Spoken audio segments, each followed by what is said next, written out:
Independent thoughts, independent life. This is Chad Benson. The playbook is out, and if you're the Republicans, you now have a path to defeating the Democrats in the upcoming 2022 elections, taking back the House, potentially taking back the Senate. Today, the Republicans are debuting a small buy, about $100,000, of a new ad that they're going to be running, and they're going to start to ramp it up. And the reason is simple. They see what people are talking about, and they go, as anybody would if you're selling something, what's the hot thing right now? What is it? What's the thing that sells? We're listening. You tell us. What's the thing that people want? You tell us. What are people concerned about? You tell us. This is the ad that'll be going out. We will deliver bold progress for the people when we have President Joe Biden in the White House. Significant surge of migrants crossing illegally into the U.S. The crime situation out of control. Prices are going up. Democrats can't protect us across the world. Democrats can't protect our street. And Democrats can't protect us at the border. How did President Biden get this so wrong? Because he will be an extraordinary president. Yeah. Inflation. Borders a hot mess. I mean, you just paint the picture of the things that people are talking about. That's it. It's as simple as that. And why it matters? Well, they got an infrastructure bill that's passed. And again, there's a lot of other things that are still out there. Can you get enough votes? It goes from the House to the Senate, Senate to the House. They're going to go back and forth. Is there enough in it? First of all, what the hell's even in it? $110 billion for the nation's highways, bridges, and roads, with $66 billion earmarked for passenger rails, $7.5 billion for electric vehicle charging stations, coupled with $65 billion to upgrade the nation's power grid, $55 billion for clean drinking water, and $65 billion in high-speed internet, among other initiatives. Is that even enough? Because I don't think it is. Not to get stuff done. I mean, this is the problem. The progressives are out there pushing a bunch of other stuff that people right now don't care about. They're not. They don't care about this. You know what they want? They want to see infrastructure real. Our roads are a mess. Is that enough? Do we really need to spend more money on rail that never makes any money, that always seems to lose money minus one corridor? Do we really need to be spending money on stuff that, to me, I don't think we need to spend money on? I just don't. There are better places. Let's fix the power grid. Let's get high-speed internet everywhere. Let's go big and bold. But, Chad, we'll be spending money. Yeah, I got zero problems if we spend money right. Spend money wastefully, that's not what I'm looking for. I don't think anybody's looking for that. I don't think anybody is. Biden feels like, hey, this is it. I got a good thing. This is it right here. Big time. Fantastic. This is going to be huge. We're building back better. I'm not going to get into what made what commitments to me. I don't negotiate in public, but I feel confident. That we will have enough votes to pass the Build Back Better plan. What gives you that confidence? Me. Look at you, because you're such an influencer. You're great. You're fantastic. Look, the one thing most people can agree on is you've been awful. Oddly enough, it was not the Democrats that pushed this thing through. The Senate is split 50-50, and the House Speaker Nancy Pelosi can only afford to lose 3 Democratic votes. Well, it turns out it actually wasn't those 3 Democrats that helped her get this over the finish line. It was 13 Republicans. You had a handful of Democrats that actually voted against this bill, but those 13 Republicans were what allowed it to get passed. Yeah, 13 Republicans. Now, why is that? Well, they're all promised something, I'm sure. That's why he's not going to say something, because I'm sure massive amounts of dollars are coming back into their state, which is one of the things you do as a congressperson. You go there to do what? Yes, you're voting on stuff that will impact the nation, but you're also trying to bring money and jobs back here. That's something that you want to be able to do and protect certain things that you may see as being, potentially targeted by the other side. At the end of the day, though, I still don't feel this is enough.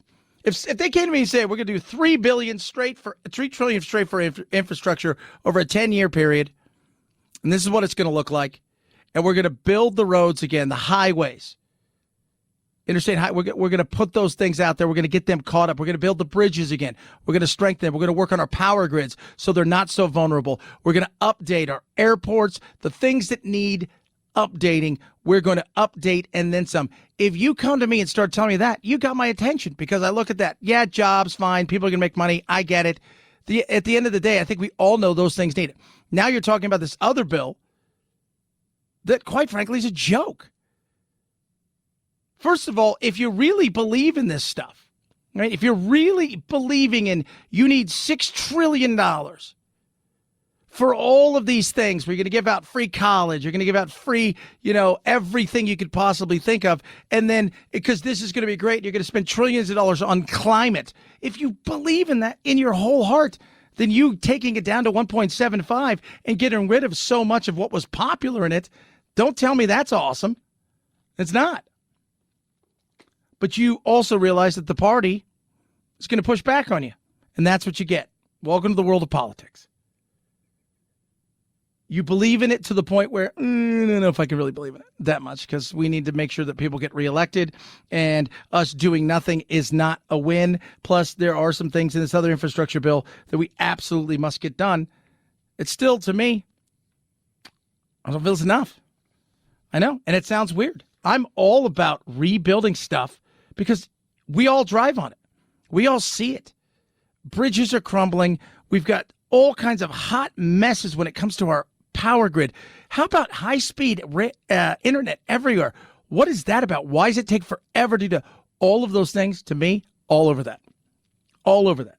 The rest of it, for the human infrastructure, no. Sorry. 323-538-2423 at Chad Benson shows your Twitter. Tweet at us, text the program. Mandates are here, as we all know. And I just sit there and I laugh because the battle is beginning, and it's going to continue to begin when it comes to mandates. Over the weekend, a judge says, no, these things aren't constitutional. Got real, and everybody's like, well, these are conservative judge. They judge shop, found some super conservatives that were going to say these things aren't going to be able to stand up in court. As we all know, Biden's out there still pushing it. Organizations that have adopted vaccination requirements increase their vaccination rates by more than 20 percentage points, often as high as over 90%. This is good for the workers, for their colleagues, for their loved ones, and for their communities. It's also good for the economy. In a recent University of Chicago survey, every economist agreed that requiring staff vaccinations or regular testing among large employers would promote the economic recovery. Beating COVID-19 remains one of the most important ways to strengthen our economy. No. So beating COVID-19 is one of the most important ways to strengthen our economy. And to do so, you must take this or else. You must take this or else. Okay. But you knew the lawsuits were coming, right? And we all knew the lawsuits are coming, and that's what we have. The lawsuits are here. They're not going anywhere. The chance of this thing getting to the Supreme Court is probably very, very real. And you're sitting there talking about herd immunity. Here's the reality of it. This thing's endemic, non-pandemic. We've been talking about that for a very long time. It's not going anywhere.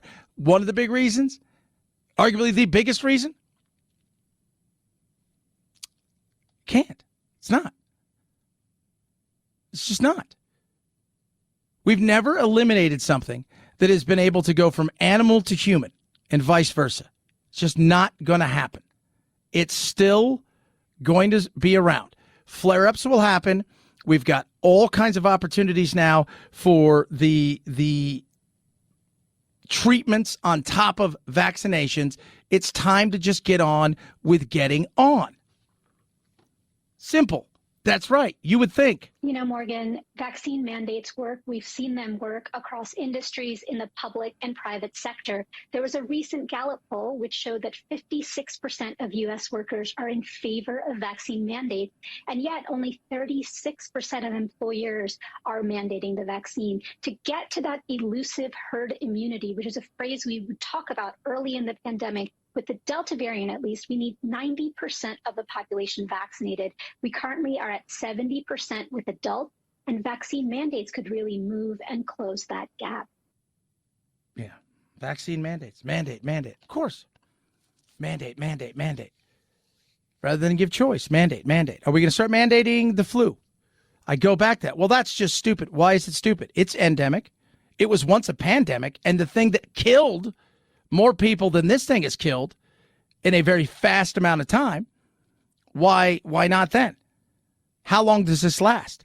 These are all questions that when they run out to do certain things that nobody ever asked. Even here, we were talking about this the other day. We always hear about these fight with the mask mandates at school. Here's what I never hear is you're always trying to get everybody to mask up or else you can't come in. Mask up or else.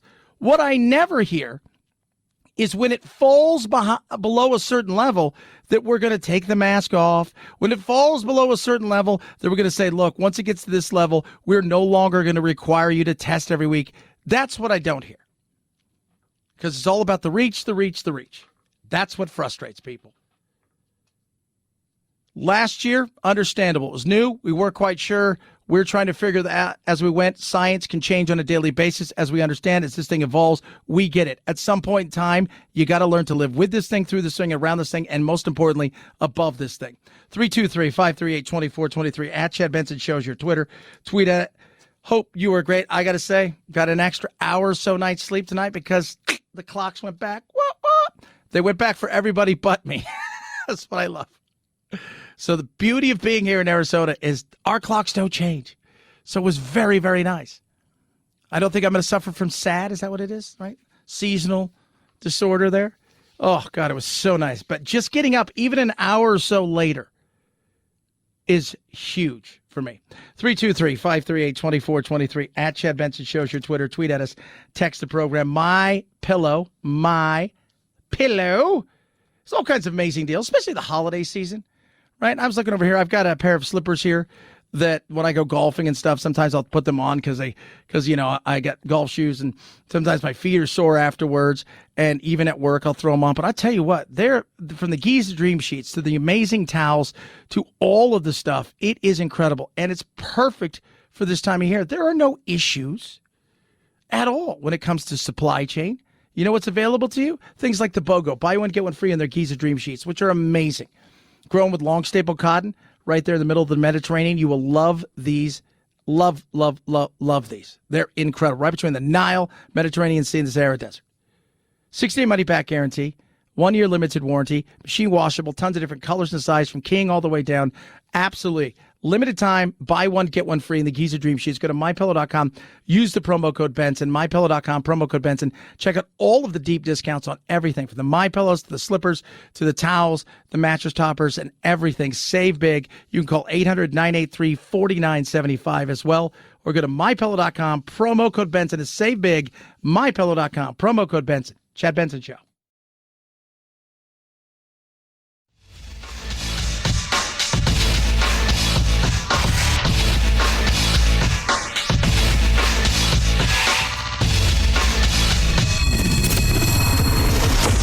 The Chad Benson Show, where we reach across the aisle and occasionally poke someone in the eye.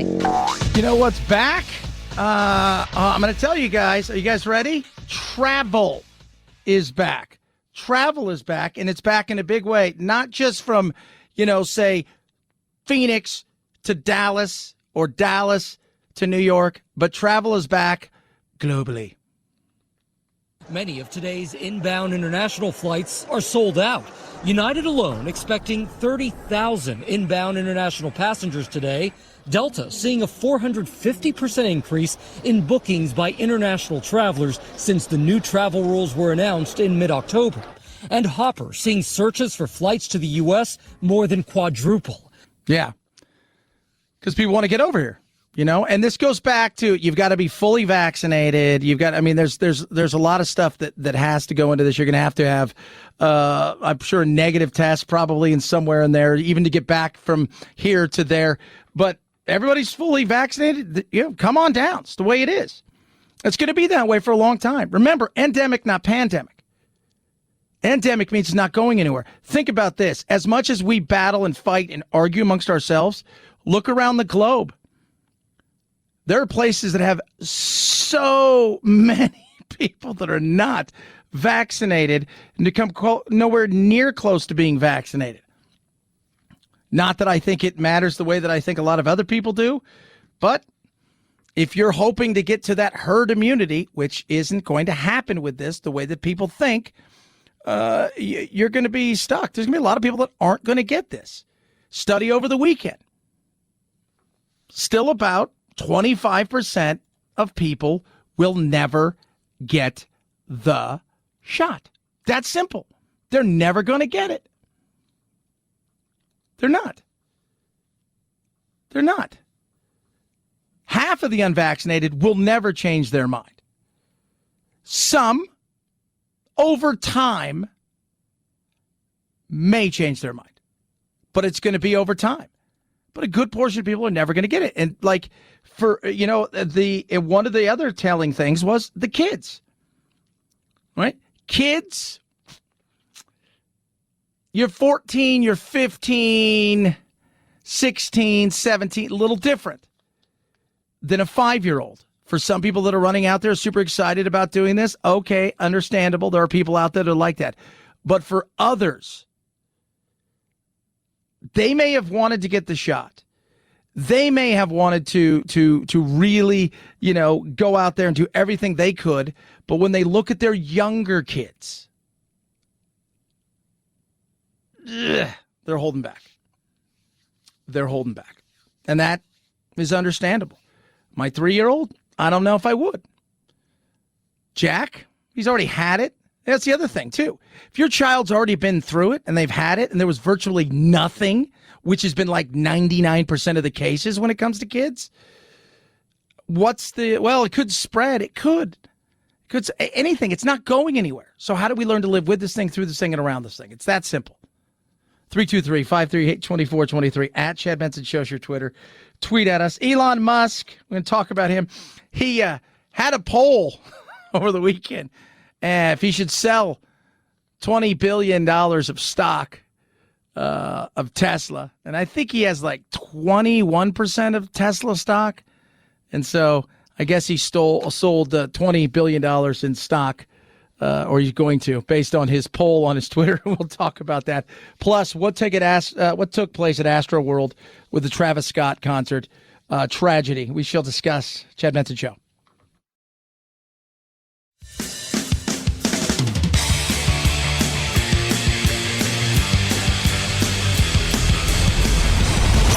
The Chad Benson Show.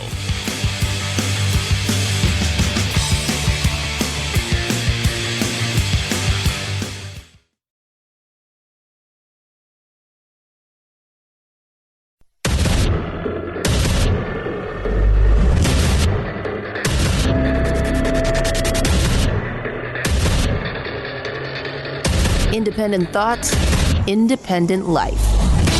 This is Chad Benson. I don't know what took place. Woke up Saturday morning and I look, and Travis Scott, 8 people dead, several hundred injured at a concert, Astroworld concert that he put on. He's from Houston. This is where it was. It was massive. 50,000 people there. I mean, we were just talking about this. This happened 40 plus years ago. The Who played a concert in Cincinnati where 11 people were crushed and died. Back in the day when they used to have what they called festival seating. This was kind of like that. But festival seating back in the day was everybody showed up. It was, the balcony had seats. Maybe. But they cleared out the rest of the arena and they put up the stage.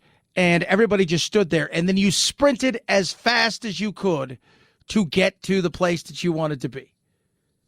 In the ensuing sprinting, people fell. People got trampled. We've seen it in other places. In soccer. The big thing that took place many, many years ago was called the Hillsborough disaster. 97 people died in the FA Cup semifinal, and it was awful. Awful. It was a Liverpool versus Forest. Somebody had left a gate open. The stadium itself held, I'm not quite sure how many people. But what ended up happening is that was back in the day when they had, because of the hooligans and the worry, they had the gates around. And so when all these people pushed in, they crushed them. People suffocated. It was awful. This is going to be something different. First and foremost, not his first issue when it has come to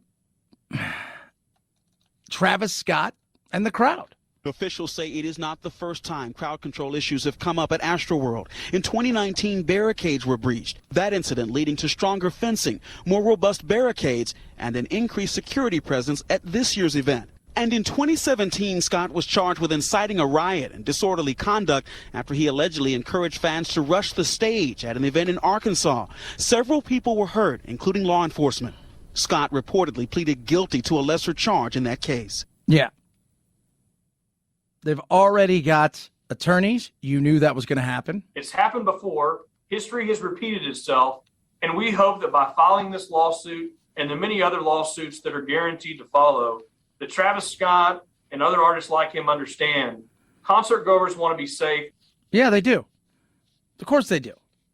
And he said they actually, a friend of his who's in the concert industry came to him apparently in his trailer before the show and said, dude, it's wild out there.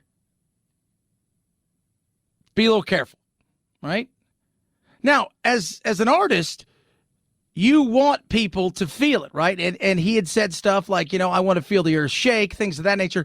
You don't want to come out and go, this isn't a Pavarotti concert, right? This isn't that. This is not one of those concerts. It's about getting people moving. It's what took place, and the amount of money it's going to cost is going to be huge. Hundreds of millions of dollars, for sure. And remember, a lot of that will be covered by insurance, but you're talking about a lot of possible defendants here, Live Nation, Travis Scott, Drake, others. Yeah, absolutely. Drake, you heard that. Again, anybody performed, anybody was there, anybody had their hands on anything, even if they were producing the show, they're all going to be a part of it. Travis Scott, for his, I guess, has come out and said for his side of it on how he feels. It's tough, though, man. I mean, you got to think about that. He played on for about 40 minutes. There was a lot of stuff going on. How much of that is his fault? Doesn't matter. Your name, your show, your produce, Live Nation, all of this stuff, that's it. And they had all of this stuff planned out because they knew the potential of what may happen. In fact, they had code words for things like deceased, for somebody overdosing, somebody getting shot, stabbed. Instead of saying deceased, say Smurf. Instead of saying deceased, say something like that. At the end of the day, people are dead. Lawsuits are coming. It is going to get ugly for Travis Scott. And I'm sure he feels absolutely crushed by all of this. But, it's like, what are you going to do? What are you going to do if you're him? You think, because you don't always know what's going on. Let's be real. But you should have an understanding of what's happening. A little bit. My fans really mean the world to me, and I always just really want to leave them with a positive experience. And anytime I can make out, anything that's going on, I stop the show.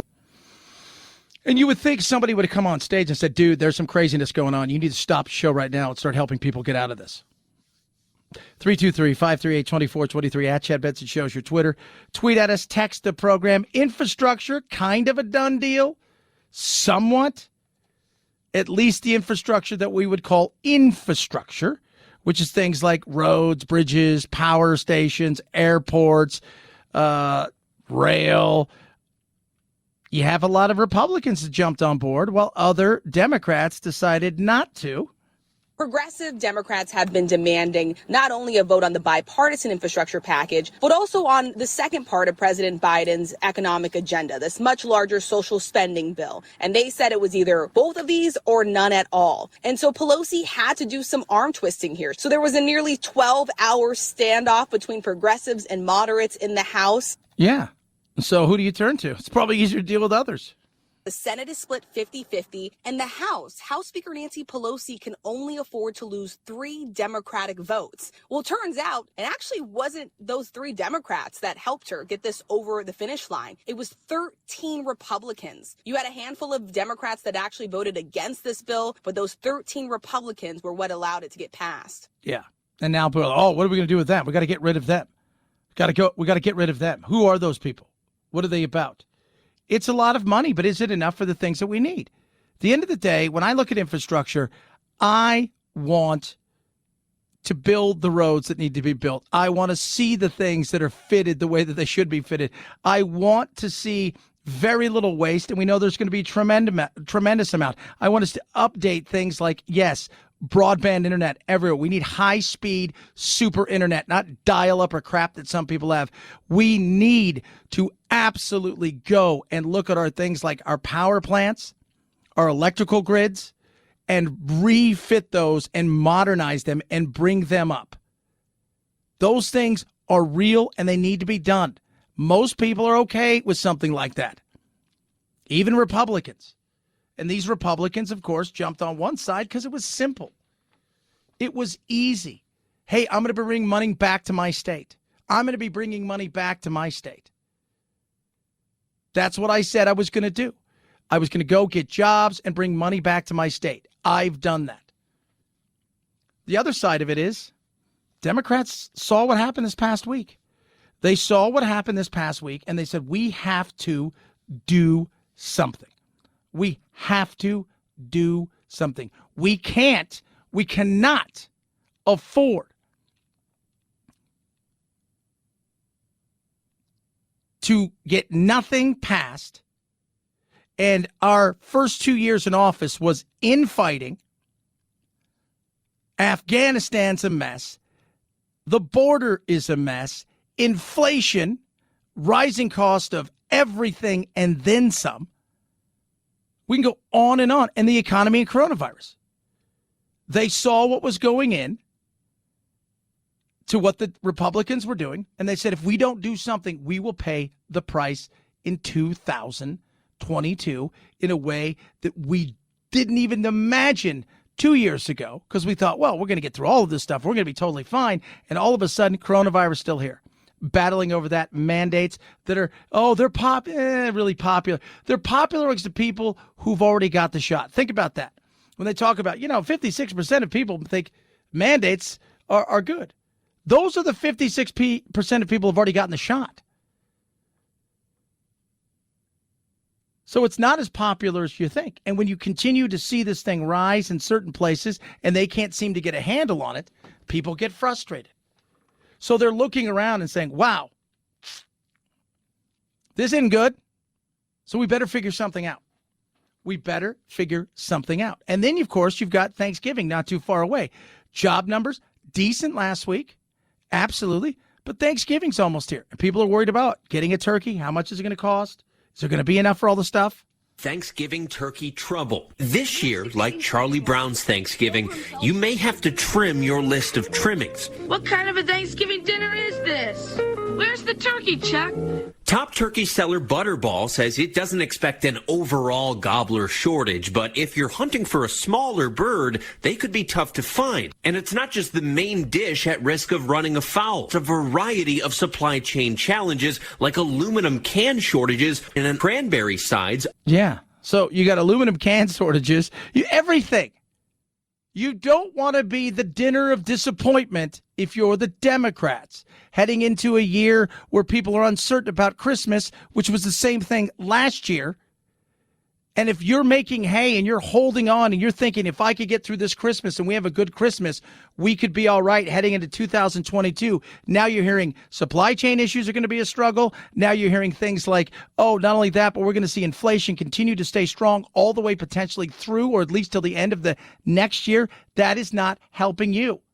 At Farmers Market Poultry, owner Jim Casconi is hopeful to meet customer demand. He ordered the same amount of turkeys as last year and noticed a difference. My cost went up 8 to 15% depending on the type of bird you're actually looking for. If you're looking for organic or heirloom or heritage, the price is a little bit more. Higher prices across the board. Based on data from September, the Consumer Price Index jumped from the same time last year. If we look specifically at what we call food at home, which is your grocery store prices, that's up 4.5%. No, it's not. It's up way more than that. Again, 4.5%. So if I paid $100, I'm paying 104. How many of you buy that? Remember, compound it. Everything's up 4%, 3%, 5%. So when you start to add that all up across the board, you start to realize, ooh, this is a lot more than that. Says the largest increases in the category of meats, poultry, fish, and eggs. That index is up 10.5% for the last 12 months. The index just for beef and veal is up 17.6%. So double-digit increases, and we typically haven't seen many of those in recent decades. Don't want to be the dinner of disappointment? You better figure out what you're going to do. And this is where leaders lead. They got the infrastructure done because they felt like we need to do something. And the funny thing is the progressives were willing to sink the ship. Even though, they gave in a ton on their human infrastructure bill, but they were still willing to sink the ship totally. 323-538-2423 at Chad Benson Show's your Twitter. Tweet at us, text the program. Speaking of the holiday season, Christmas is here. Raycon, best earbuds around. You will love these Raycons. Love mine. You will love yours. I wear them all the time. No supply chain issues. The everyday earbud for me. Play a lot of golf. I work out a lot. My earbuds are always with me. With Raycons, first of all, the look, the feel. Right now, they got a new improved rubber oil look and feel that's incredible. The perfect fit. 3 new sound profiles. Pure mode, balance mode, bass mode. Right? Giving you different sounds.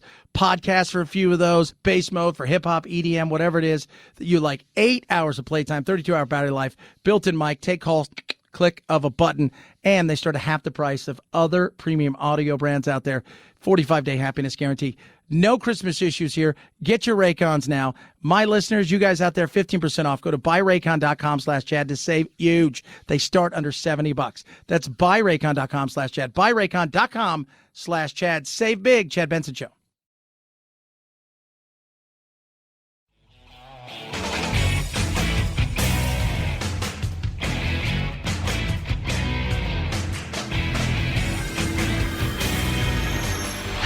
Podcasts are American as hot dogs, apple pie, football, and sushi.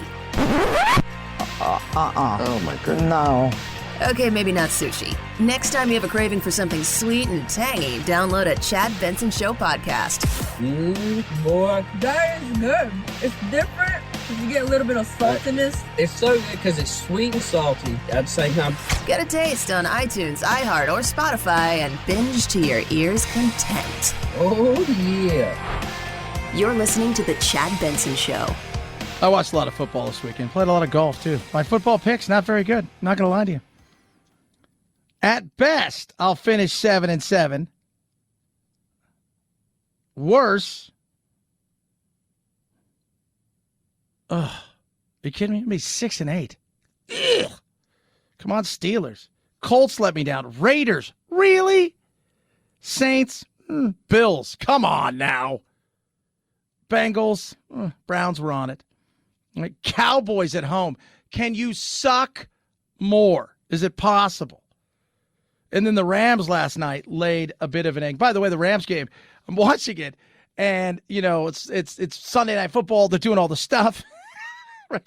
And then Michael Buffer comes out to give his "Let's get ready to rumble," and he's not even finished, and the Titans are kicking off, right? Like the crowd's going crazy, and he's still doing his "Let's get ready to rumble" as the ball travels through the air and everything. That doesn't usually happen. Like basketball, they're always playing music, doing something like that, but not in football. Football is usually quiet. That was just a weird thing. Saw no movies over the weekend because I golfed. Thank you so much for my golf. I had an amazing, incredible golfing weekend, and I'll tell you about it. It was awesome. We'll tell you about that big time. The movie that won the weekend? We're Eternals. It's a $71 million debut for Marvel's Eternals. That's just bumping the high end of pre-release expectations for the all-star superhero throwdown and the fourth highest pandemic opening. Not too bad, considering it introduces all new characters into the Marvel Cinematic Universe. The Emperor asks us to bring peace to Arrakis. June slips from first to second in week 3 of release, with the sci-fi epic earning another $7.6 million. Yeah, not a... the Eternals did okay worldwide. Not in a few places because there's some LGBT representation in certain places around the globe. Do not want that. I was like, okay. But I was laughing. I was reading this thing this week, and we're like, it's not being well received in on Rotten Tomatoes, and there's because a woman directed. Most people don't even know what directors look like. Outside of a few famous ones, they have no idea who Zack Snyder is, who any of the people are.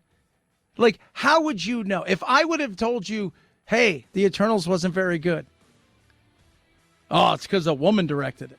No, not everything's bad because somebody has an agenda. Sometimes things just aren't bad. I haven't seen it. I don't know. When it comes on to HBO, wherever it lands in the next couple days, I'll watch it then. 323-538-2423 at Chad Benson Show. Your Twitter, tweet, text, happy Monday. Chad Benson Show.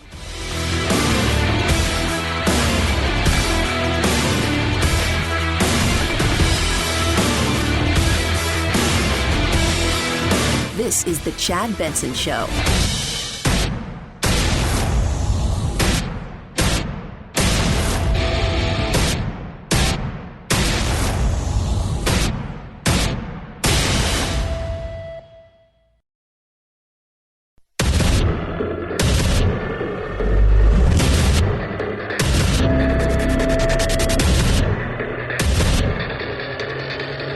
Independent thoughts, independent life. This is Chad Benson. The Republicans won last week by listening to the people. Prices are rising higher and higher. People are disgruntled. Biden's approval numbers are anything but approving. Vice President's numbers are worse. Congress, as usual, sucks. We're heading into a winter time. If you're going to have a run on energy prices, you would like fall or spring would be okay. Summer and winter, not so good. It's Christmas time. We have vaccine mandates that are headed to the courts. You better or else scenario. And you're looking around and you're thinking to yourself, if you've lived in places where it gets extremely cold, I'm blessed. Right? In the summer, everybody's like, man, I don't know how you live in 110 degree heat. It's okay. I survive. It's not too bad because we have air conditioning. I don't know if you guys are aware of that. We do. But on the other side of things, the cold will get you. It will. And this year, people are going to be looking at their bills and thinking, what is this about? The new warning that heating bills will soar this winter for millions of Americans. Energy Secretary Jennifer Granholm pointing to fuel shortages. Federal energy officials predicting significant cost increases. Winter heating bills for homes using natural gas, almost half of the U.S., could be 30% higher this year. Nearly 50% higher for those in the Midwest. Rising energy demand, supply chain problems, and a slightly colder winter forecast, all to blame. Yeah. That doesn't help. If you're going to be if you're somewhat on a fixed budget or your budget and you're already kind of in that zone, right? Let's just say you make a few extra bucks. Last year's been a little up and down because of COVID, the whole 9 yards. And now you're looking at rising prices that are going to cause you to make certain judgments and decisions based on what? Based on the cost of energy. Do I heat my house? Do I pay my credit card? Do I heat my house? Or can I skip my insurance this month? Do I heat my house? Or instead of buying groceries that might be good for me, we're having ramen. Those are the things that people are making decisions about in the coming weeks and months. All the while, prices not just in energy are going up, but why is energy going up? Bank of America is predicting crude oil prices could soar another 50% by next June. Could the average gas price in America be $4 a gallon in the United States soon? We certainly hope not. The president is all over this. Of course, every president is frustrated because they can't control the price of gasoline because it's a global market. OPEC is unfortunately controlling the agenda with respect to oil prices. OPEC is a cartel, and he can call upon them to increase supply, and they have chosen this past week not to do that. Yeah. So what do? Well, if you're a leader, this is where you come in every once in a while. You ask, and then eventually you stop asking nicely. Then eventually you say, fine, well, we'll see what we can do. But they're not worried about that. They're like, this guy's not going to increase drilling anytime soon, even if it makes the market move a little bit. This guy's not going to release any of strategic oil supplies, even if it could ground this rise in price down to, a halt or even drop the price. He's not going to say over the next couple of years, we're going to build more and more refineries. He's not going to do any of those things. Now, those things would be long-term minus the releasing of some strategic parts of our oil supply. But the reality is this is where, as a president, you figure out what you need to do and how you can put some pressure on people, in particular, the OPEC nations. Should Americans, likely be a cold winter, most of them are, expect to pay higher prices for heating their homes? Yeah, this is going to happen. It will be more expensive this year than last year. We have the same problem in fuels that the supply chains have, which is that the oil and gas companies are not flipping the switch as quickly as the demand requires. Jennifer Granholm right there, Energy Secretary. What are you doing about it? Just curious. How are you putting pressure? What are you saying that we should be able to do? We can plan for the future, but we live in the present, right? That's the reality of it. We can go, we need to save some money here. We need to do some stuff. We all think, we can plan for the future. But the reality is we're reactionary and we live in the now. And when you see stuff as you go to put gas in the car and you realize what once cost you $40 to fill up your tank is now costing you $60, $70. And in some places, like my uncle last week, $105 to fill up his car in California, it's insanity. That's the way people look at this. And what do they look for? They look for a scapegoat. Not everything is Biden's fault when it comes to this, but the reality is at some point in time, leaders take control and they do what they can. Glenn Youngkin last week said, look, we're going to tackle this thing. We may suspend the gas tax for a while. People are looking for you to make a move. What is that move going to be? 323-538-2423 at Chad Benson Show is your Twitter. Tweet at us, text the program. All that being said, they did get a bit of good news. They've got their infrastructure bill thingy-mabobber through. Now, remember, there's two of them. There's a reconciliation, which is the human infrastructure bill. That's the one they wanted $6 trillion for. So they gave you free colleges for in certain 4 years and free junior college. They gave you 12 weeks or 16 weeks of paid leave. It's been all over the place. I don't even know where it's at now. There was a ton of stuff in that, free universal pre-K, things of that nature. That has dropped down to $1.75 trillion, give or take. This is actually the infrastructure bill that deals with stuff that we would consider infrastructure. Roads, bridges, railways, airports, things like that. Building a bunch of other stuff. That's the one that passed. $110 billion for the nation's highways, bridges, and roads, with $66 billion earmarked for passenger rails, $7.5 billion for electric vehicle charging stations, coupled with $65 billion to upgrade the nation's power grid, $55 billion for clean drinking water, and $65 billion in high-speed internet, among other initiatives. Yeah, so we need high-speed internet. Where I live, we totally need it. It's getting closer. Like it's like if you go across this street, you have really fast internet. If you're over here, it's hit or miss. It's hit or miss. That's why I signed up for that Starlink thing from the old Tesla guy, Elon Musk. Still waiting for that thing to get going, but that's needed. I think we could use more for a lot of things. I don't know why we're pumping money into rail. I know producer Phil's probably mad at this because you love your railway. He really likes trains, is what I'm trying to say. But All that being said, the roadways, 100%. How about going and fixing our crumbling things like dams, our energy producing places, our power grid, right? Like you can go, those things need updating, and some of them need updating and protecting from little things like EVPs where it could shut us all down. Those are the things that we need to be working on and spending money towards, as well as bridges and roads and airports. But they got that through with the help of the Republicans, 13 of them. But the money is big, and Pelosi had to do some stuff, and it's got some support across several different places. The president traveling to Baltimore Wednesday to promote the package. He'll hold a formal signing ceremony when Congress returns the week of November 15th. They'll see the effects of the bill, this bill, probably starting within the next 2 to 3 months. The bill drawing support from 13 Republican members of Congress against 6 progressive Democrats who oppose the bill. Yeah, it's got to go now, and the Senate will vote on it, and it's 50-50. But I think they'll get this one passed. You remember the 50-50 breakdown, you sound like, oh, they're going to have a tiebreaker. No, actually, when I spoke to Senator Sinema a couple weeks ago, there's at least 19 that have already said yes on this. So I think that'll get through.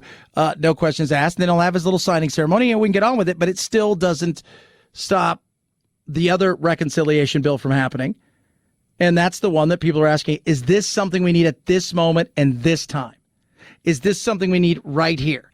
Do we really need all of these things at this moment and this time? And make no doubt about it, what took place last week with Glenn Youngkin's victory and with the Republicans doing so well in certain elections across the country, even moderate Democrats, that was a wake-up call for this all or nothing, either reconciliation bill and the infrastructure bill pass at once or nothing at all, because I think a lot of people are looking around going, if we don't get something done, and we had the presidency, the House, the Senate, and people are going to say inflation, COVID's still a mess, the border still a mess, crime a mess. You're going to get blamed for everything. You know that.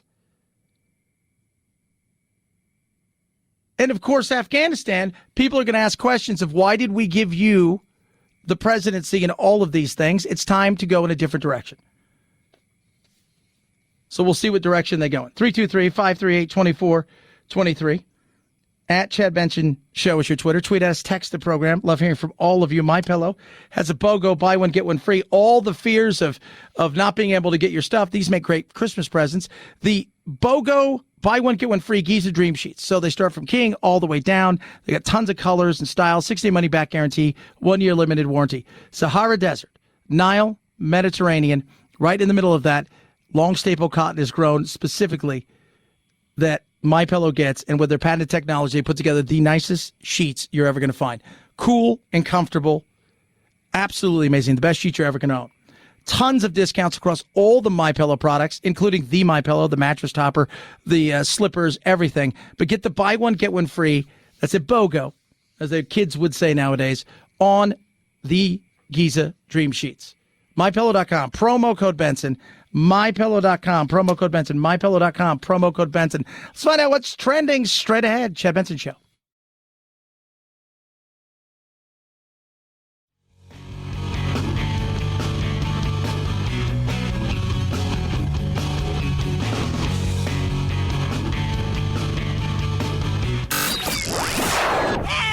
I can't take it anymore! Well, get over it. It's time to forge a new path with your very own political cartographer, Chad. 5, 4, 3, 2, 1, 0, ignition, liftoff. Now it's time to find out what's trending. What's trending? Yeah, what does that mean? I mean something, right? Like it's trending on the old internet. What's trending? Let us take a peek, find out what's trending. Start over in Twitter. Travis Scott, Live Nation, hit with massive lawsuits already. Touching on that throughout the day. 8 people died, 300 people injured at the Astroworld super concert thing. Just horrible, horrible, horrible situation. Kylie Jenner's trending as well, saying her and Travis Scott only learned of this after the show. Gavin Newsom, people are wondering where he is. He says he's been out of the public eye because of family obligations. That's usually not a good thing if you're a politician. Either somebody's sick or you've done something wrong or you've caught COVID. I'm feeling like that's what it is now. He's probably going, I wish I would have had an affair or something. COVID now. People are going to yell at me.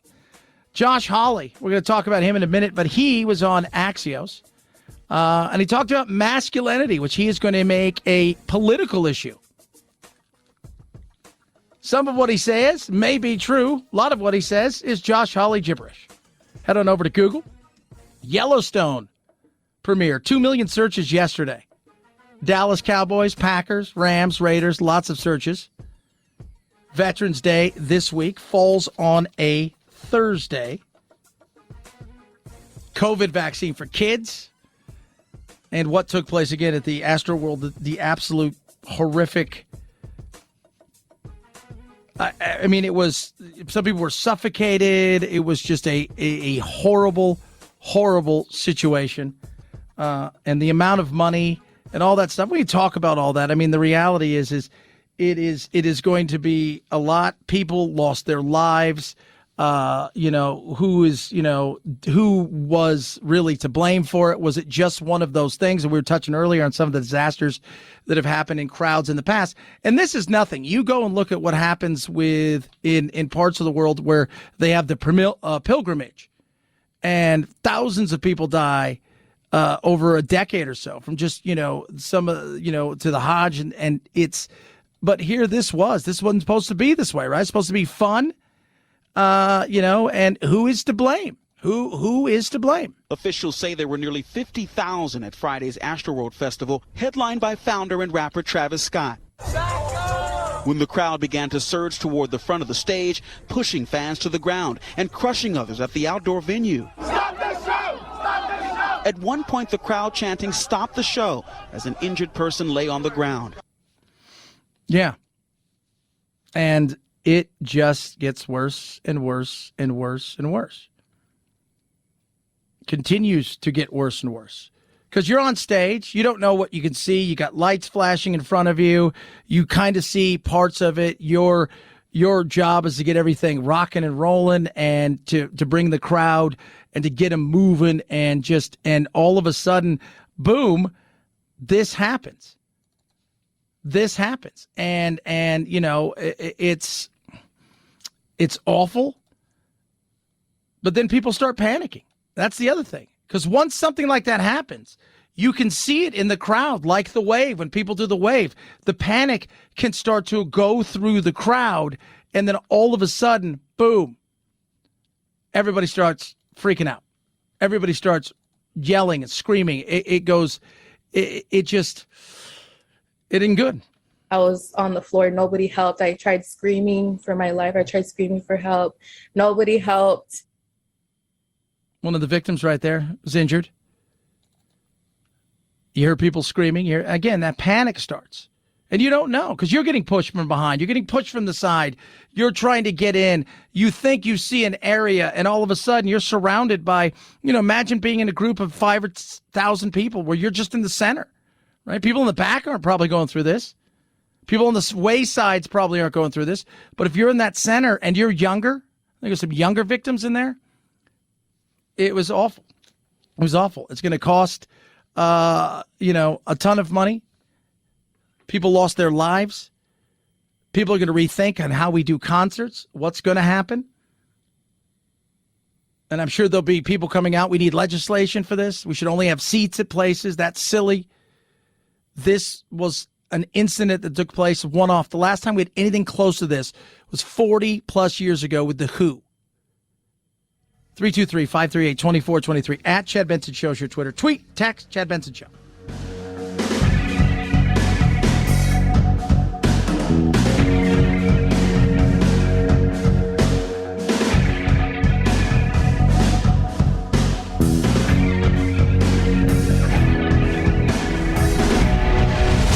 The Chad Benson Show.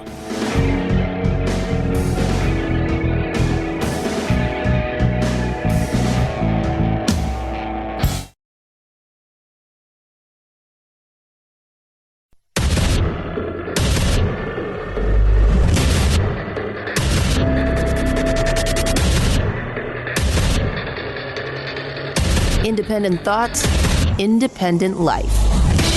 This is Chad Benson. So everybody's eyeing, how do we take on the next election? How do we frame things that can work for our party? Well, here's it. Listen to the party. Listen to what people are saying. It's not hard. It's amazing. First of all, I'm always amazed at how hard people make things that should be easy. That to me has always been fascinating. It's like, hey, this should be simple, but we're going to turn this over to these people and they're going to screw it up royally. They're going to screw it up royally. And the second thing is, how many people just don't listen? They just don't. They continue to push an agenda when people are worried about issues. You push an agenda when other people are worried about issues, you're going to get what you get. It's what's been taking place. Right now, the left, they're pushing agendas. I'm not talking about the average Democrat. I'm talking about the left. When I say the right and when I say the left, think progressives, super far right, Trumpian kind of, things. What used to be the conservatives and the liberals, they're not even far anymore. Now they're considered centrist and moderates. One of those righties is Senator Josh Hawley. He was on with Axios, and it was very interesting what he had to say. Some of it, I think there's some merit in it. Other parts of it, well, it's just very much his insanity. Senator, you talked about the left's attack on men of America. Yeah. Why masculinity as your new big issue? Well, I think what the left is doing is attacking America. They're saying that America is systemically oppressive and men are systemically responsible. What's a man to you? Paint a picture. What's a man? Well, a man is a father, a man is a husband, a man is somebody who takes responsibility. As conservatives, we've got to call men back to responsibility. We've got to say that spending your time not working, and we have more and more men who are not working, spending your time on video games, spending your time watching porn online while doing nothing is not good for you, your family, or this country. Some of that's true. I don't know how many men are out there only like, hey, I can't go to work today because I'm playing video games or pornography, but some of it is real. And let's be real. Right now, school in particular is geared towards women, younger girls. Right now, that's very real. Second thing, go look at the college admissions. We've talked about this a few weeks ago. Women are dominating. And one of the things that they're worried about is in the future, women, no matter, and this goes into the nature thing, which you can't talk about, we all know. At the end of the day, they're not going to date down. They don't want somebody that's not at their level, which is going to put a hurting on potentially the future of mating, as they called it. Not me, them. So some of that is he's right about. And how much have you heard the word? Here's some of the stuff. Okay, here's some of the stuff we talk about. Inclusivity. You hear that all the time. Equity. Inclusive. I do 20 auditions a week, and at least 10 of them have those kind of words in it. Equity. Inclusive. One of the other things is toxic masculinity. Toxic masculinity has been tossed around. Being a guy, it's not a, now it's like, oh, it's not about being, it's about being inclusive and woke. And there is something absolutely, now, do I think I'd run my campaign on that? I do not. But I'm not running a campaign. He is. So a viewer's watching this and they're thinking, really? What the liberals are doing are going to push me to watch Pornhub more or play Donkey Kong more? Do you mean that literally? What I mean literally is that... By the way, I don't know if the people are playing Donkey Kong. I think there are other things they might play. Literally, just going to watch Pornhub, play Donkey Kong all day. I couldn't even tell you the last time I played Donkey Kong. I think Jack and I went to an arcade 2 years ago when we could travel freely. And we went to this arcade, and there were all the games, right, that the kids want to play nowadays. Like, come on, it's super immersive. And you put all the stuff on. I'm like, ah. And then I look over, and they had this section. It should have been called old dads and moms retro section, because it was just 80s video games. And I went over there and played for hours. So I don't know if that Donkey Kong is true, but some of the other stuff about, video games. To watch Pornhub more or play Donkey Kong more? Do you mean that literally? What I mean literally is that I think the liberal attack, the left-wing attack on manhood says to men, you're part of the problem. It says that your masculinity is inherently problematic. It's inherently oppressive. Part of that is real. Again, part of that is real. There's no doubt in my mind that you get told and heard that a lot, right? You're mansplaining. Everything's bad. Like even today, we're talking about the Eternals, right? Here's a perfect example of some insanity. The Eternals aren't being well received by critics and audiences because it's directed by a woman. What? So some of what Josh Hawley says, I have zero problems with some of it. It's the way he says it. And it's also, I was taking into account who says it. But yeah, there is some of that. For sure. If you're being told all the time that you're the problem. And my son, he's 11. You're not the problem, Jack. People before you had problems. You're not you bring a whole new world of problems, but the problems that they're blaming those people on aren't your problems. Toxic masculinity. Oh my God. Once a week, there's always something about toxic masculinity. Once a week. What's your basis for linking that to what liberals or the left, as you would say, do? Is that based on data or based on a hunch?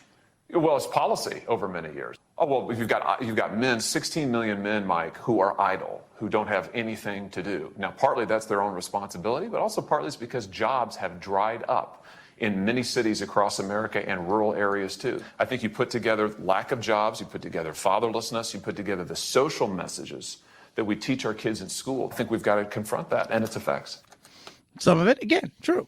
If you don't have a job, that's a choice you're making right now. And by the way, the job side of things that's another one of those myths that are out there that because people aren't quote unquote working in the way that we would think means that they're not working. I've had several friends who over the last year and a half have decided that they've got gigs that they're doing, little things here and there, and they're making nearly about as much with more free time and not really worried about going back into an office or doing stuff. Piecemealing together 4 or 5 things, hustling, as we would call it back in the day. What do you do? I'm hustling, man. I'm a hustler. So some of that is right. I do think that, a younger generation in particular are getting blamed for certain things. But masculinity, yeah, there's, again, it goes back to being masculine isn't something people want. They want to redefine masculinity. They want to redefine what a man should be. And that if you're the man that you would think a man would be back in, your grandfather's day, your dad's day, even your day when you were younger, no, that's not. That's the thing. That's where you miss out. That's where the struggle comes. That's where you get issues like critical race theory and all of these kind of things. And that's where Josh Hawley in some ways is right, outside the fact that he's Josh Hawley. Normally only hear him when it comes to January 6th and a few other things. Over the weekend, Bill Maher had Michael Eric Dyson on. Right? Now, this is a guy who last week who said that Winsome Sears is essentially a ventriloquist dummy being puppeted by white people. But they were talking about critical race theory on with Bill Maher. But when you think about Virginia, dare I say that, you don't have Trump to beat up on. Maybe one of the lessons was Trump is not sufficient as a whipping boy to get you elected. I think that's definitely true. But the point is that parents who were spooked by critical race theory, none of whom can define it, when you ask them what it is, they don't know. But what they do know is that black people are being censored, their history is being taken seriously. And if you say you're concerned about history in America, why is it that when it comes to black history, it becomes a bit But I more find that a disingenuous argument. Oh, you do? Yeah. Find it a disingenuous argument. First of all, you can't teach all history to everybody. Let's be real.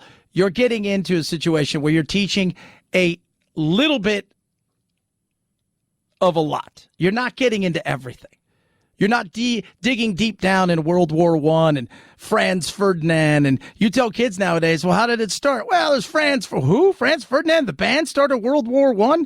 You could start, you dig deep into certain things. Well, there's a Croatian guy. And you take a step back, and we should be teaching some of these things. But you're not going deep into every single thing. But at the end of the day, there are a lot of issues. Parents have been frustrated by not just critical race theory. And think about this for a second. A lot of this was brought on upon the fact that for the last 18 months, parents have been doing what? A good majority of them across the country at some time or another, if not the entire time, were not only taking a role in their kids' education like never before, they were the teacher in many cases. And they're seeing some of this stuff, and they're frustrated. Absolutely. They feel like they don't. They're asking questions of why isn't my kid learning the way they should be learning? 100%. But there's also parts of this, and we've discussed it, where my son, I love the fact that my son's friends, best friend's black, his other best friend is Asian. Right? It's great. His other little friend is a little white guy. Funny. Love the fact that I grew up super diverse, fortunate enough to go to a school which predominantly, my junior high especially, was predominantly black and Hispanic. I love the fact that it was all natural, if you will, right? There was no we're not trying to get quotas here. I love that. That's a great thing. It's organic. It's real. But when they start talking about some of this stuff, he has said in the past how it makes one of his friends feel. But I find that a disingenuous argument because I don't think that is what people are objecting to. I don't think most people, and of course there are some places in this country where they will and some people who will, but they're not objecting to black history being taught. There are other things going on in the schools. Can we just, like separating children by race and describing them as either oppressed or oppressor? I mean, there are children coming home who feel traumatized by this. Yeah. So where Josh Hawley got it right, some of it is about some of the agenda and the lawmaking and the stuff that's stuck into this. And some of it is, again, how it's being taught, what exactly is being taught. And when you go and you separate and you say, you over here, you guys are oppressors, that's what you're all about. That is everything that you're about. You're the oppressive people. And over here, you guys will never be anything other than victims. It does change things. Just as much of what's being taught, maybe even more so, it's how it's being taught. 323-538-2423 at Chad Benson Show's your Twitter. Tweet at us, text the program. Love hearing from every single one of you. I do. Rough Greens makes any pet food better. I gave my dog Rough Greens over the weekend. I was sitting there last night, and Doodle jumped on the bed, and he came over to me, and he plopped down. And my dog Doodle should not be here. And the reality is he probably should have been put to sleep last year. We'd struggled with him. We started giving him Rough Greens, got vitamins, minerals, probiotics, omega-369, all these amazing things. And I'm sitting there thinking, man, he's living his best life. And he's loving every second of it. And it is incredible to see. And that's the only change we made was Rough Greens. We tried everything else. He had bad fatty tumors and arthritis in his hips. He was struggling. He looked like he got hit by lightning because we could never get his fur right because no matter what he do, he had some allergies. It was really not a great purchase on our part. But we rescued him, and we love it. Well, now here it is, almost 2 years later. He's healthy, he's happy, he's bouncy, and it's all because of Rough Greens. A small change go a long way, especially with your dog. Right now, try it for free.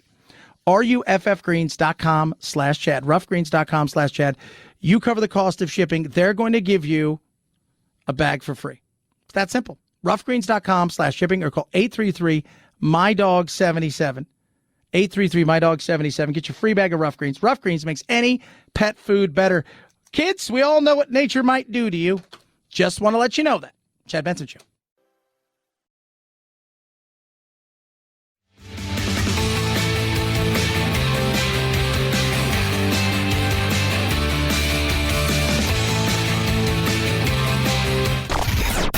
I'm so tired. I'm exhausted. If you're part of the politically exhausted majority, don't fear. Your time to be validated and rejuvenated is here.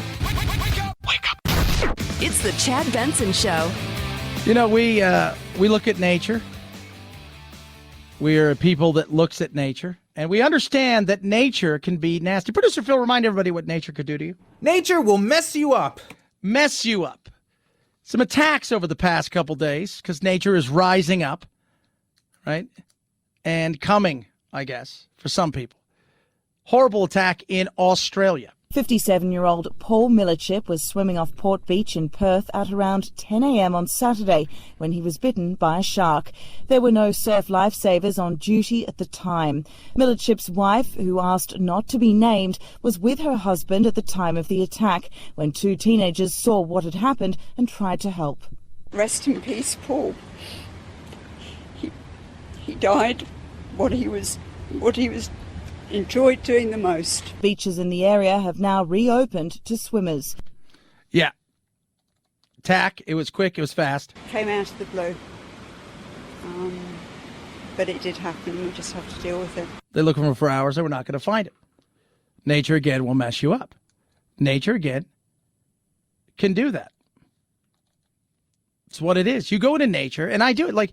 So where I golf a lot of times out here, I always tell everybody, there's signs, especially during certain times of year, but normally all the time, that says, be aware for rattlesnakes because they bite. And you hit a ball, you go over there.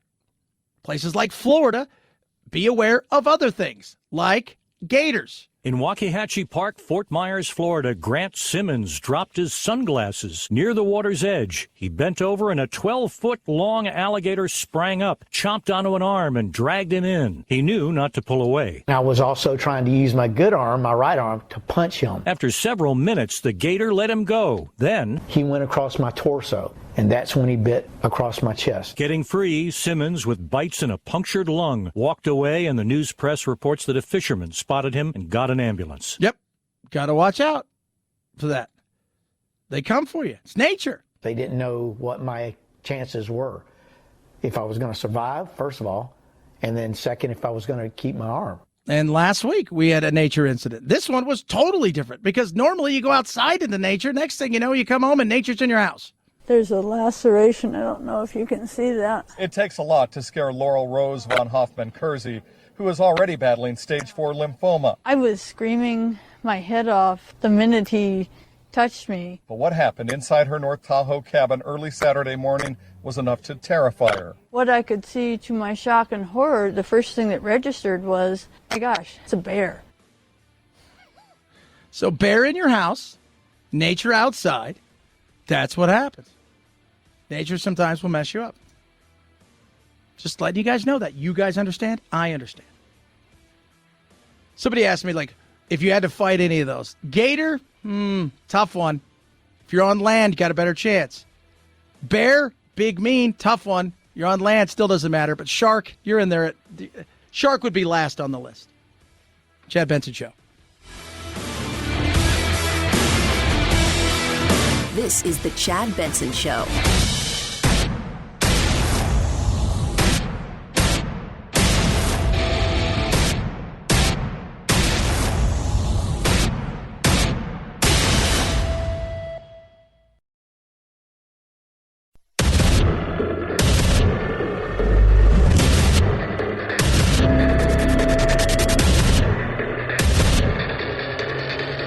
Independent thoughts, independent life.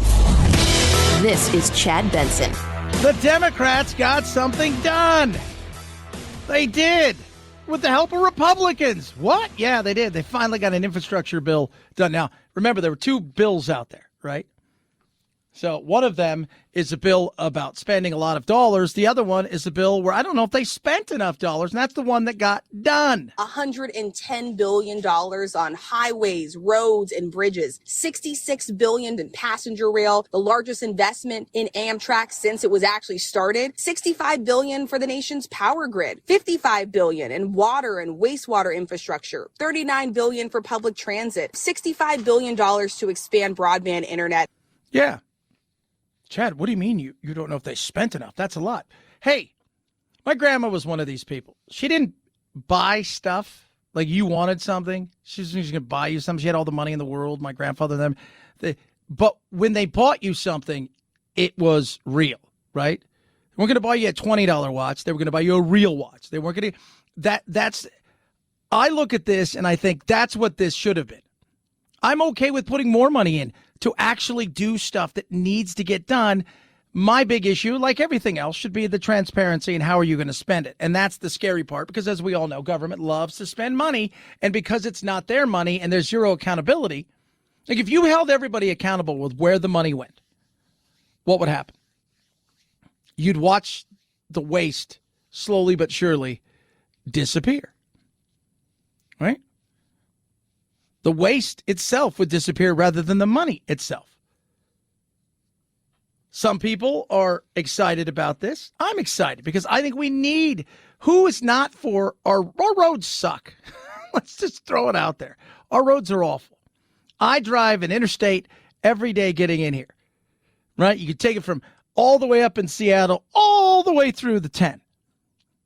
And it's nasty. They're always seeming to kind of work on it, but it never, ever feels like it's going anywhere. There's no expansion to it. My internet where I live is spotty. Now we get the internet, it's okay, but it's not great. Over the weekend, we had some issues with it. So I'm okay with spending money if it's spent correctly. It's not the spending, it's the overspending and no accountability that people should be worried about. If you're spending for the right reasons to update and modernize our roads, our bridges, our airports, our power grids, things of that nature, that sounds like a win to me. The other side of it is the fact that, well, you know, you've got other people that are not thrilled. They did not vote on this. It took 13 Republicans who jumped over to the Democrat side. The Senate is split 50-50, and the House Speaker Nancy Pelosi can only afford to lose 3 Democratic votes. Well, it turns out it actually wasn't those 3 Democrats that helped her get this over the finish line. It was 13 Republicans. You had a handful of Democrats that actually voted against this bill, but those 13 Republicans were what allowed it to get passed. Yeah. Who were them? Don Bacon of Nebraska. Cool name. He goes, look, I face the damned if you do, damned if you don't kind of choice. You vote one way, may hurt in the primary. You vote another way, may hurt by district. It hurt me in general. He said he felt pressure from his GOP colleagues on the floor to vote against the bill, but maintained that his constituents supported legislation overall. Brian Fitzpatrick, Pennsylvania, right? Which includes all of Bucks County and portions of Montgomery County. He said why he supported the bill. He claimed the bill's passage is a victory for not only the people of Pennsylvania, for the entire country. David McKinley of West Virginia, Andrew Garbarino in New York, John Katko of New York. Seeing what you get here, Nicole Malatakis of New York, Tom Reed of New York. But you got Kinzinger, who you knew would support it, plus he's going out, so he doesn't have to worry about anything. He's doing what he thinks is best. Anthony Gonzalez of Ohio. He was one of the people who also voted to impeach Trump. Jeff Van Drew and Chris Smith of New Jersey, Fred Upton of Michigan, Don Young of Alaska. A lot of it is about what? Bringing jobs. Some of it is you look over and you say to yourself, my people I know are for this. I'm going to get large swaths of money to come back to my state as well that I was probably promised to get some stuff done. So that's it. But then there's the other infrastructure bill, the reconciliation human infrastructure bill, which is the other one that the 6 Democrats weren't going to vote, the squad-like people who didn't want any part of this unless they got their infrastructure bill, the human one. 6 progressive Democrats voted against the bill, disappointed it wasn't tied to a $1.75 trillion plan to fund things like universal preschool, child care, home health care for the elderly, and efforts to combat climate change. White House Chief of Staff Ron Klain telling NBC he believes the House will eventually pass that social spending bill. We are going to get a very strong version of this bill through the House, through the Senate, to the president's desk, and into law. And that's the thing that they're pushing. And they were like, we're not voting for this unless we get this. Well, you had 13 Republicans jump sides, so they didn't really care. So you didn't get what you wanted. They were frustrated, I'm sure. But if you're the Democrats across the board And you're looking and you think we got the House, we got the Senate, and we've got the presidency. We have a rising cost of living going on. We have a job situation that seems rather bizarre at times, that we're bringing in jobs, making jobs. People are going back to what we're doing before, but the economy still feels like it's going nowhere. You have stagflation, inflation, rising cost of everything, including heating your house, things that's going to be coming sooner rather than later. You've got an issue at the border. The nightmare that was Afghanistan is still hanging out there. You've got a battle of schools, and across the board, you saw moderates on the Democratic side and Republicans kind of thump you. You had to get something done. You did, and they did. They got something done with the help of some Republicans, and when it comes to the Senate, that's not going to be a big deal either. Already 19 are on board with that, so he'll hold his, I think he said, on the 15th, which will be a week from today, whenever he gets back, he'll hold a big signing for that. So that's a win. That's one win. Still a lot out there. And people are still looking around going, it's expensive to live. It's expensive out there. It's expensive.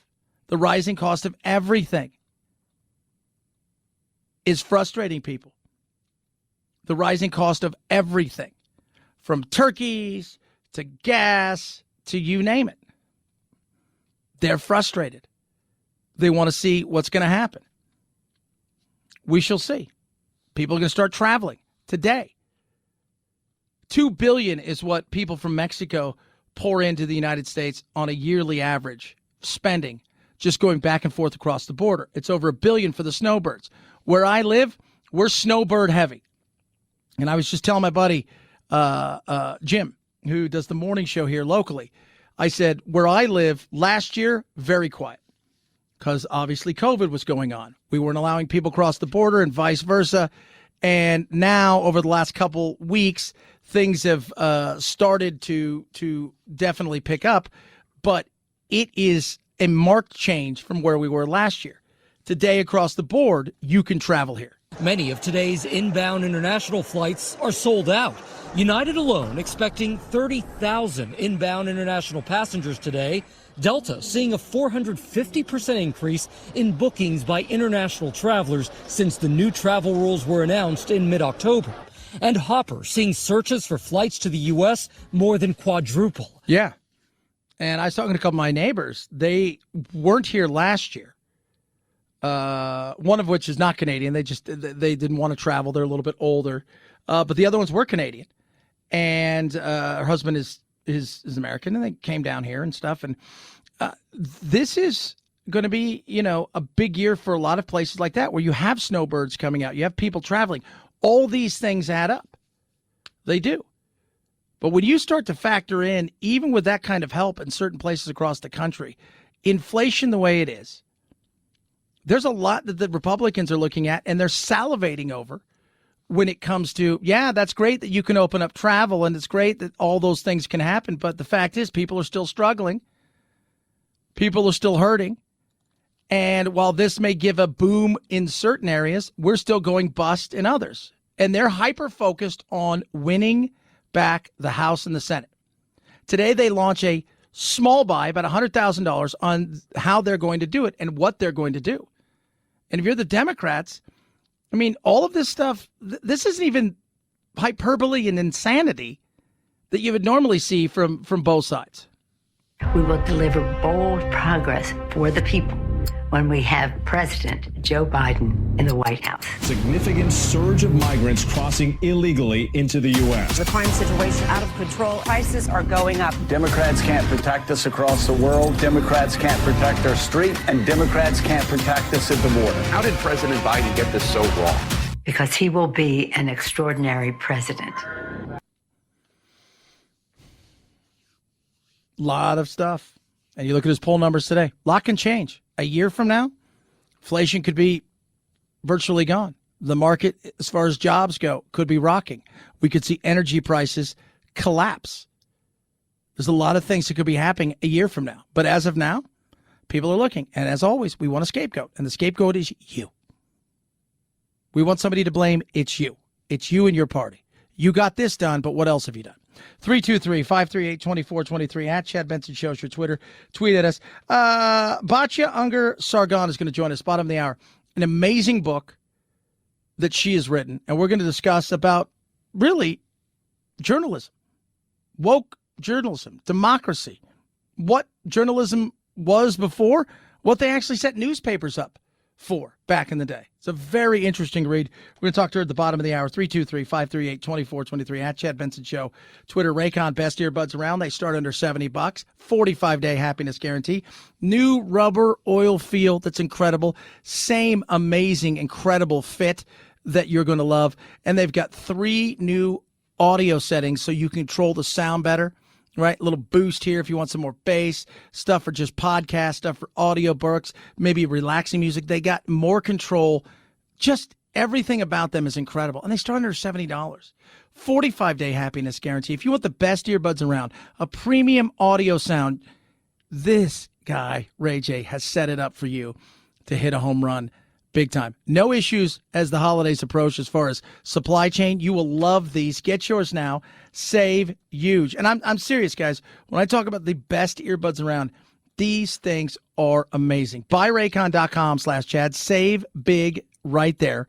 BuyRaycon.com/Chad. If you want the best earbuds around, 45-day happiness guarantee. Sleek, cool, and awesome. BuyRaycon.com/Chad. Chad Benson Show.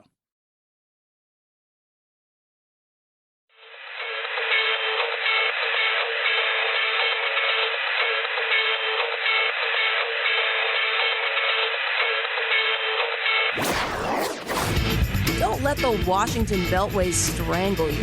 This is where the exhausted majority comes to refuel, realign, and reevaluate. This is Chad Benson. See a lot of Aaron Rodgers versus Colin Kaepernick thing going on. It's just everybody's got to figure out a way to, when it comes to the NFL, let's bring it in. Let's make it about race. Let's make it about this. Aaron Rodgers lied. There's no doubt. I mean, did he lie? Technically. Has he been immunized? From stuff, I'm sure. Specifically from one thing that people were asking about back in August, which was COVID. Well, last Friday, he spoke to his buddy, who is Pat McAfee show. It's great. If you've never seen him, funny. He goes on Fridays, talks about it. I realize I'm in the crosshairs of the woke mob right now, so before my final nail gets put in my cancel culture casket, I think I'd like to set the record straight. First of all, I didn't lie in the initial press conference. During that time, it was a witch hunt that was going on across the league where everybody in the media was so concerned about who was vaccinated and who wasn't and what that meant and who was being selfish and who would talk about it and what it meant if they said it's a personal decision. They shouldn't have to disclose their own medical information and whatnot. And at the time, my plan was to say that I've been immunized. Yeah, and that's what you did. He talked about he's an independent thinker, not a flat earther. Terry Bradshaw, Hall of Famer, talked about it. I'd give Aaron Rodgers some advice. It would have been nice if he'd have just come to the Naval Academy and learned how to be honest. Yeah. Learn not to lie, because that's what you did, Aaron. You lied to everyone. I understand immunized. What you were doing was taking stuff that would keep you from getting COVID-19. You got COVID-19. Ivermectin is a cattle dewormer. Sorry, folks, that's what it is. No, actually, it's not. It's been used by several billion people worldwide for a very long time. What it is found in is stuff that you can use for cattle. Absolutely. Heartworm as well, several other things. So to say it was cattle worm only is ridiculous. Terry Bradshaw continues. We are a divided nation politically. We're a divided nation on the COVID-19, whether or not to take the vaccine. And unfortunately, we've got players that pretty much think only about themselves. And I'm extremely disappointed in the actions of Aaron Rodgers. Yeah, if you want to say that, no problem with that. No problem with that. No problem with that. I got zero problem if you want to say that. The other stuff, people came for him. Again, they've turned this into to so many other things because that's what we do, because it's a great story. Do I think he let himself and his team down? Yeah. Here's the other thing. How many other players have already caught it that have been vaccinated? In fact, he probably caught it from a vaccinated person because Devontae Adams, who's his receiver, who is vaccinated, also had it, and they spent time together. I put a lot of time and energy and research, met with a lot of different people in the medical field before making a decision. It was pretty easy in the beginning to eliminate two of them. It was simply the fact that I have an allergy to an ingredient that's in the mRNA vaccines. And then in mid-April, the J&J shot got pulled for clotting issues. So then my options became, okay, what can I do to protect myself and my teammates if there's not one of the big three options for me in my own body? And so I looked into and found that there was an immunization protocol that I could go to best protect myself. Yeah. And they talked about once he got sick, he called Joe Rogan. He goes, now he's become my friend. Rogan gave him a whole bunch of stuff to try. And, ivermectin was part of it. But again, all of it prescribed and used by humans, not the people who run down to the tax store. It's crazy. Welcome to the world of insanity. Each and every day, something gets weirder. Speaking of weird, I don't know if you guys are aware of this. We've got a great author ahead of us talking about, the woke culture and democracy, especially in journalism. Straight ahead, Chad Benson Show.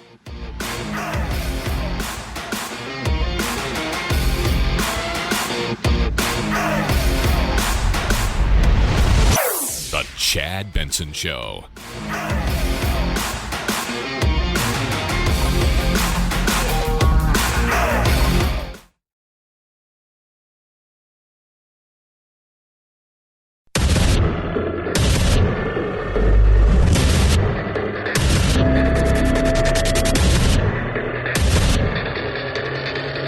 Independent thoughts, independent life. This is Chad Benson. The book, great. The interviews I've seen with her have been great. She is the deputy opinion editor at Newsweek, but she got a book out. And I was just talking to her, like, how do you want me to introduce you? She gave me, hey, deputy, opinion editor and author of Bad News, How Woke Media is Undermining Democracy. Batya Ungar-Sargon has joined us. And let me tell you something. I've gotten through some of the book, and it's awesome. But I've seen a lot of your interviews, and you knock it out of the park. And I'm excited to have you on because, quite frankly, I think, I'm trying to do something here with radio, which is different, which is reach everybody and try to expand the tent of normalcy. And I think you're trying to do the same thing with this book. Wow, thank you so much for saying that. That means so much to me because I can tell that you're actually reading it. I totally agree with you. I'm completely trying to be a unifier, not a divider, just like you are on your show. I think that's the most important thing for every American to commit to right now. Be a unifier, not a divider. So I'm so thrilled that you're picking that up from the book. So what made you, you've written for the Post and the Forward and of course now, you're over there doing your thing at Newsweek. What made you want to do this and this topic in particular? So you're going to like this a lot. This was not actually the book that I wanted to write. I mean, don't get me wrong. I'm very proud of it and I'm thrilled that it exists. But I was doing a lot of reporting in the South during the Trump era. And I was finding a lot of very surprising things for a lefty journalist from New York, specifically that Americans are much more united than our media is telling us and than our politicians want us to believe. And like on the most important issues, things like equality, things like the evils of racism, things like LGBTQ rights, Americans are just not divided on these issues anymore. We all sort of agree about the importance of, every person being equal before the law, things like that. And I just was never seeing this reported. And I thought, this is such amazing news. Surely everybody wants to know that Americans are finally, for the first time in history, united around the values that this great nation was founded upon. And I could not sell that book. I mean, nobody would buy the book. They kept saying to me, editor after editor, there's no market for this. And finally, a very kind editor sat me down and said, look, you're telling me we're not that divided. This is news to me. I'm shocked by this.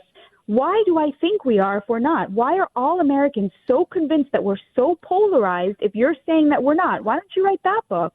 So that's the book I wrote. I wrote a book about how the media has developed a contempt for the working class, and it is disguising and legitimizing that contempt with a moral panic around race that is much more related to class issues and to the fact that the media is part of the elite now than it is to race or even to politics. So that's my book, Bad News in a nutshell. I'm talking to Batya Ungar-Sargon, who has written an amazing book. It's called Bad News, How Woke Media is Undermining Democracy.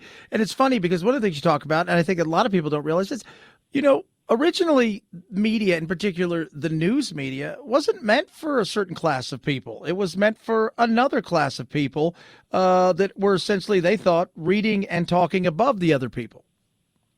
That is exactly right. So the book starts actually in the 19th century at the dawn of American journalism, which was actually a populist movement. A bunch of guys showed up, Joseph Pulitzer most famously. He looked around, he saw that all of the poor and the working class in America were literate, but that all of the newspapers were being produced for the elites. And he thought, my God, there are so many poor and working class people. If I make a newspaper for them, I'm going to get rich. And that's exactly what he did. He himself was not educated. He hired only people from the milieu he was speaking to, working class people, and he got so rich. His newspaper was the number one newspaper in the world at the time, number one circulation, and the profession was a working class trade throughout much of the 20th century until the mid-century. In 1937, the elite journalists, the ones at the top of their game in Washington, 1937, less than half of them had a college degree, and a number of them hadn't even gone to high school, okay? Fast forward to 2015, and you'll be shocked to learn that 92% of journalists today have a college degree. There's been a total status revolution in the profession from working class trade that you picked up on the job from somebody who hadn't been educated. Today, it's like, in order to become a journalist, you have to go not just to college, but to the most elite colleges. You have to take unpaid internships in the most expensive American cities. So ask yourself, who can afford to live in New York City on an unpaid internship? Only the children of privilege, only the children of the rich. And that's who journalists are today. Absolutely. And I don't think people understand. I mean, we have a lot of, we're in the station, I mean, we've got a lot of interns, and, none of them seem to be, starving for a meal, or many of them are living better than the actual journalists that are working at this point in time. So we flash forward to today. You went down, you're in the South, right? Like, New York Times, they were shocked. Trump won. They go, we got to hire somebody. Who are these people that live? Did you know there were people that live between New York and Los Angeles? And so here comes Bari Weiss, and she goes out there. She goes, you guys missed the point. But they didn't want to hear from her and what she had to report. Did you find a lot of that where, like you said, people were asking you, well, how can this be that we're not divided? Because I think it's a shock to a lot of people that we're not as divided as they would like to make us out to think. Absolutely. Absolutely. The New York Times, when it would send out reporters to talk to Trump voters, every single time you open an article like that, at some point they call them racist. It's just the way that a liberal elite has justified sneering at people who have lost on every measure that they have won on. I mean, that's why I wrote that book. It's just like that sneering, that contempt. I just can't stand it anymore. It's so disgusting to have contempt for people who the economy is not working for, people who are downwardly mobile while you're sitting there in this sort of meritocratic race that you're totally winning, and you're sneering down your nose. So the book opens with this scene at CNN where two CNN hosts who are worth millions and millions of dollars are sitting there saying everyone who voted for Trump is racist, right? Trump, who won the vast majority of Americans without a college degree, right? They're sitting there, these millionaires, sneering at the people who don't have a college degree. It's just so gross, and using race in order to do that. Now, I'll tell you a very funny story.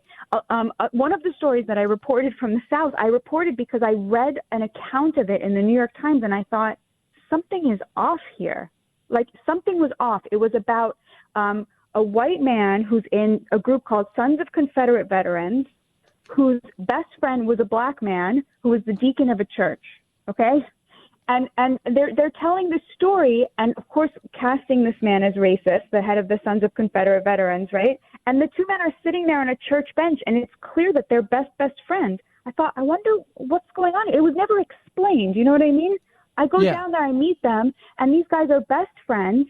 And the local chapter of Sons of Confederate Veterans in this neighborhood, they spend their weekends fixing up black churches. That's how these guys met. And if you say to them, wait, you guys are part of Sons of Confederate Veterans, like, why are you, fixing up black churches? They look at you very confused. They say, because we're a heritage society and this is our heritage. Like, in their mind, there's just no gap there, and they're very close with the black community where they live, right? It's just, you would never hear a story like that in the New York Times unless it was being misreported, right? Absolutely. We're talking to Batya Unger Sargon, who's got a great new book out. It's called Bad News: How Woke Media is Undermining Democracy. She's also, a pretty damn good journalist, deputy opinion editor at Newsweek. But, let's flash forward to this past week. The Democrats had an agenda. The Republicans want to figure out how you fix people's problems, especially with inflation and everything.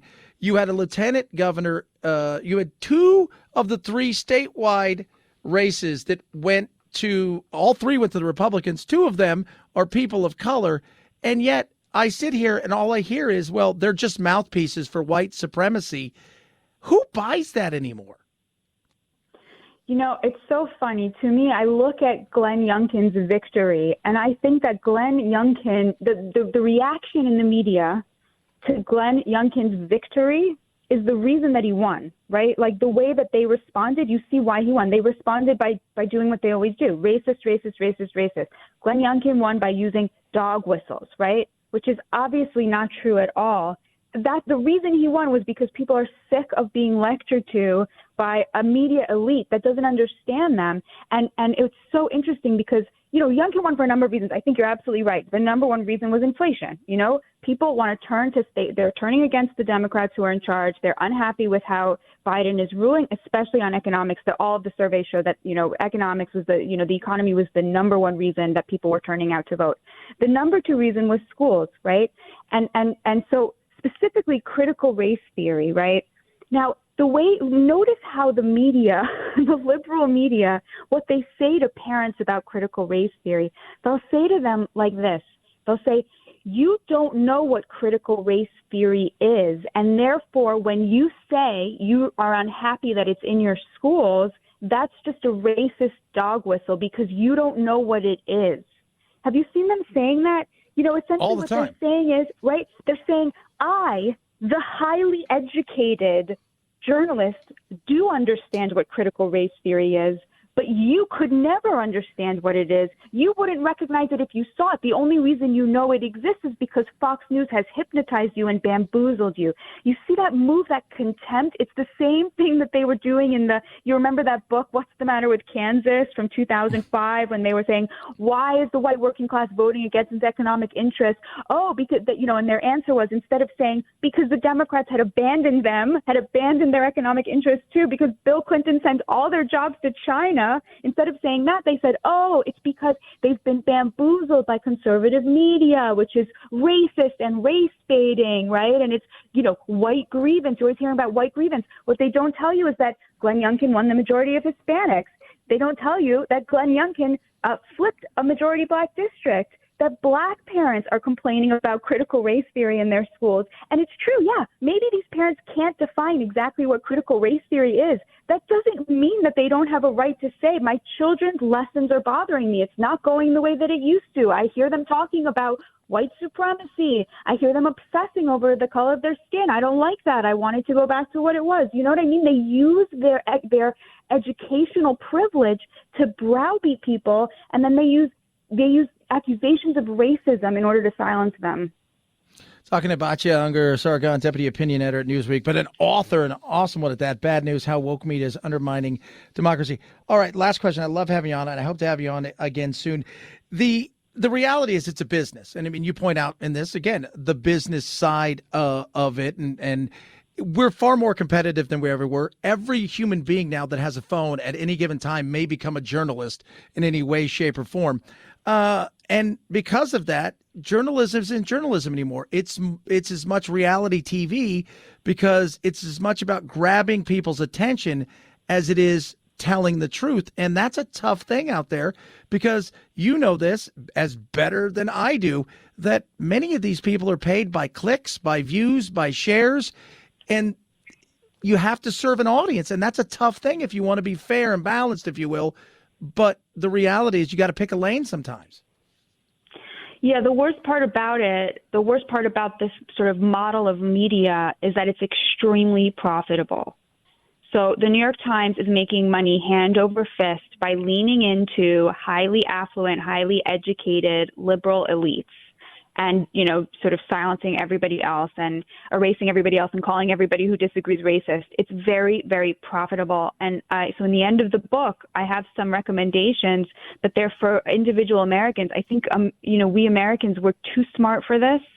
Like we're better than this. And the fix to our terrible media is in a massive consumer boycott, which is already underway, by the way. Americans have very little trust in their media, and it's in finding shows like yours where you're getting your news from a uniter, not a divider, and a lot of that work happens in your own heart.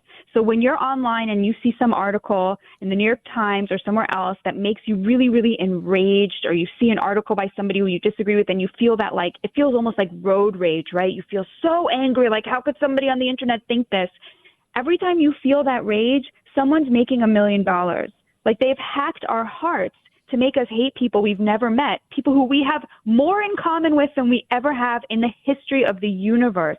The work of unlearning that, the work of remembering what it feels like to respect somebody you disagree with, it starts at home. It starts, in your own heart, in your own person, and in refusing to allow yourself to become, in refusing to allow them to co-opt your feelings about your fellow Americans. We have to always keep remembering the way that you do and the way you open that more unites us than divides us. Absolutely. Batya Ungar-Sargon, I can't wait to have you on again, deputy editor, opinion editor at Newsweek. And the book, amazing. Bad News, How Woke Media is Undermining Democracy. You're out there and about. Buy the book. It's all over the place. You need to get an Audible version of it. I'm just throwing that out there. Get that thing done. And when you're hanging out with Bridget Fetsy, watch out. She's a good time. Thank you so much for having me. What a pleasure and an honor. Thank you. Thank you so very much. You have a good one. You too. 323-538-2423 at Chad Benson Show is your Twitter. Tweet, text, great book right there. Check it out. We'll throw it up on the social media as well at Chad Benson Show. It's the Chad Benson Show.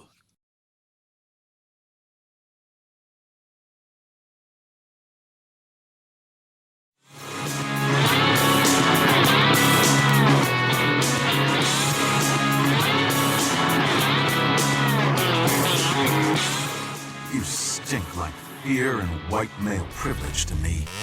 I do often out myself verbally as a gender. My pronouns are they, them, and I'm proud to be a gender. Are you stupid?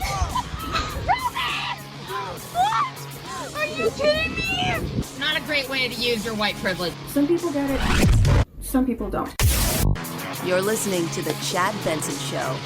I just want you guys to understand this song turns 50. That makes you feel better. It is one of the all-time great songs. Yes, it is. It takes the audience on a trip. Really?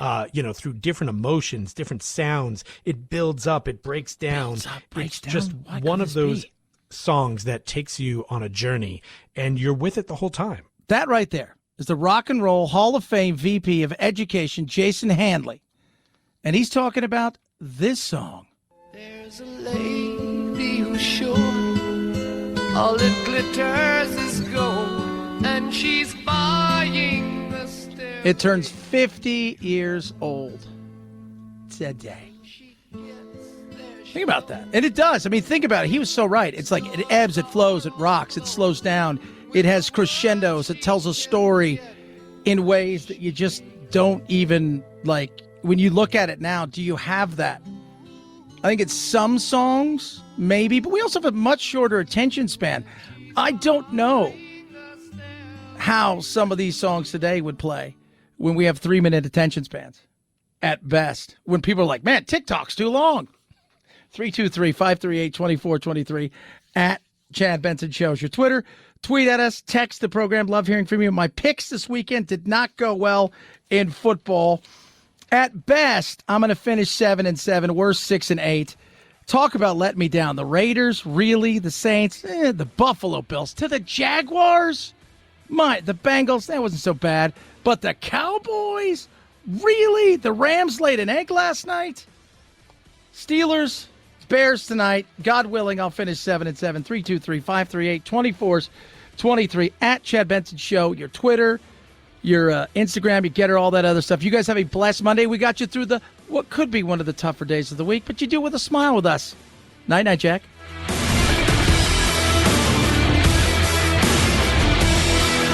This is the Chad Benson Show.